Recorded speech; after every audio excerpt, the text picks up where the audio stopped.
Malambot po. Ang mga third-year business administration students na ito, kakaibang hopya ang kanilang naimbento, ang Mushids Hopya.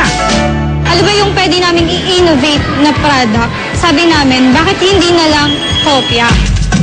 Matapos pakuluan ang tahong, hipon at pusit, ginayat ito sa maliliit na piraso. Iginisa kasama ang margarine. Ngayon, gagawin na natin yung dough o masa. Pinaghalo ang all-purpose flour, shortening, asukal, levedura o yeast, kaunting margarine, gatas, tubig, itlog at kaunting vanilla. Sunod na nirolyo ang masa at hinati ito ng maliliit. Nilagyan ng keso at pinaghalong seafood. Binilog, minolde at inihaw. Sunod na gagawin po natin, maglalagay po tayo ng egg yolk. Matapos ang 5 minuto, luto na ang Mushids Hopya.